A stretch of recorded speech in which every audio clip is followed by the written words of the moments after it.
The term terrorist is an empty distinction, designed for any person or group who chooses to challenge the establishment.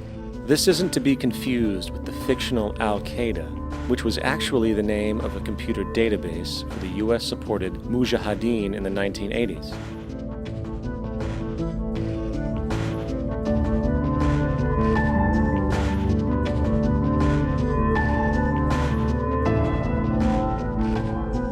In 2007, the Department of Defense received $161.8 billion for the so-called global war on terrorism. According to the National Counterterrorism Center, in 2004, roughly 2,000 people were killed internationally due to supposed terrorist acts. Of that number, 70 were American. Using this number as a general average, which is extremely generous, it is interesting to note that twice as many people die from peanut allergies a year than from terrorist acts. Concurrently, the leading cause of death in America is coronary heart disease, killing roughly 450,000 each year. And in 2007, the government's allocation of funds for research on this issue was about $3 billion. This means that the US government in 2007 spent 54 times the amount for preventing terrorism than it spent for preventing a disease which kills 6,600 times more people annually than terrorism does. Yet, as the name terrorism and Al-Qaeda are arbitrarily stamped on every news report relating to any action taken against US interests, the myth grows wider. In mid-2008, the U.S. Attorney General actually proposed that the U.S. Congress officially declare war against the fantasy. Not to mention, as of July 2008, there are now over 1 million people currently on the U.S. terrorist watch list. These so-called counterterrorism measures, of course, have nothing to do with social protection, and everything to do with preserving the establishment amongst the growing anti-American sentiment both domestically and internationally, which is legitimately founded on the greed-based corporate empire expansion that is exploiting the world.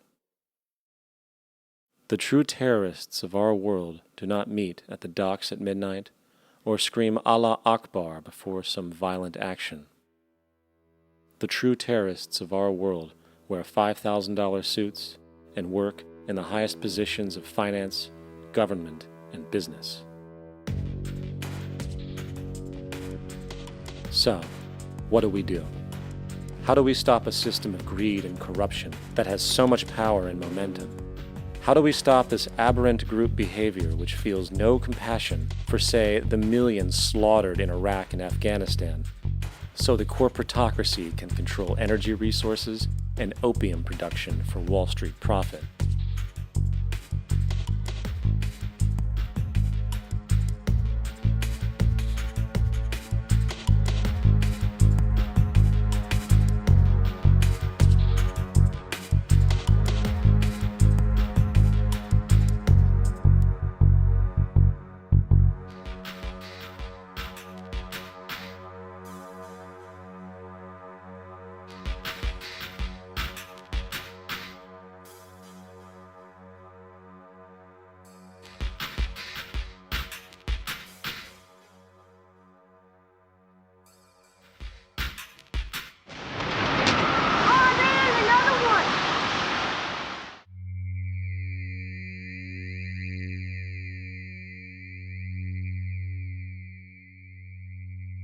How do we stop a system of greed and corruption that condemns poor populations to sweatshop slavery for the benefit of Madison Avenue?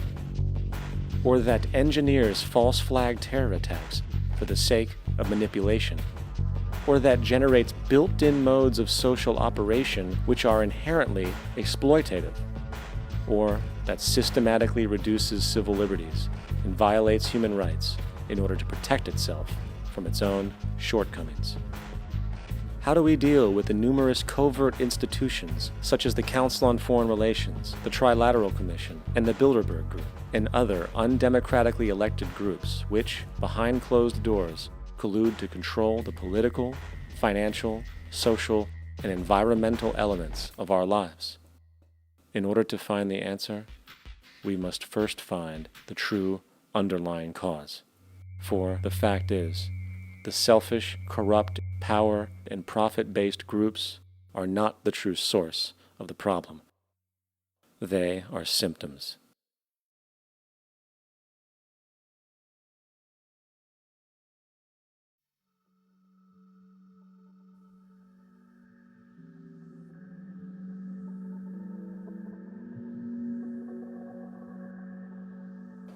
My name is Jock Fresco. I'm an industrial designer and a social engineer. I'm very much interested in society and developing a system that might be sustainable for all people. First of all, the word corruption is a monetary invention.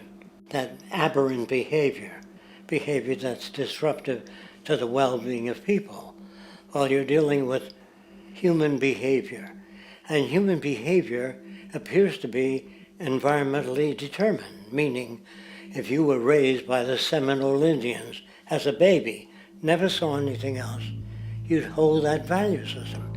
And this goes for nations, it goes for individuals, for families. They try to indoctrinate their children to their particular faith and their country and make them feel like they're part of that. And they build a society which they call established. They establish a workable point of view and tend to perpetuate that, whereas all societies are really emergent, not established. And so they fight new ideas that would interfere with the establishment. Governments try to perpetuate that which keeps them in power. People are not elected to political office to change things. They're put there to keep things the way they are.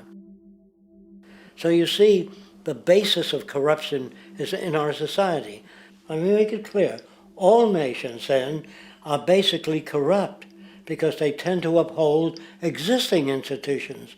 I don't mean to uphold or downgrade all nations, but communism, socialism, fascism, the free enterprise system, and all other subcultures are the same. They are all basically corrupt. The most fundamental characteristic of our social institutions is the necessity for self-preservation. Whether dealing with a corporation, a religion, or a government, the foremost interest is to preserve the institution itself. For instance, the last thing an oil company would ever want is the utilization of energy that was outside of its control, for it makes that company less relevant to society. Likewise, the Cold War and the collapse of the Soviet Union was, in reality, a way to preserve and perpetuate the established economic and global hegemony of the United States. Similarly, religions condition people to feel guilty for natural inclinations, each claiming to offer the only path to forgiveness and salvation.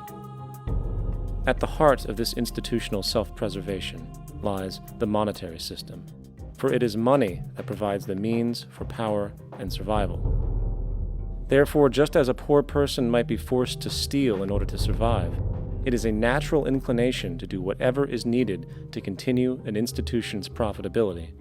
This makes it inherently difficult for profit-based institutions to change, for it puts in jeopardy not only the survival of large groups of people, but also the coveted materialistic lifestyles associated with affluence and power. Therefore, the paralyzing necessity to preserve an institution, regardless of its social relevance, is largely rooted in the need for money or profit.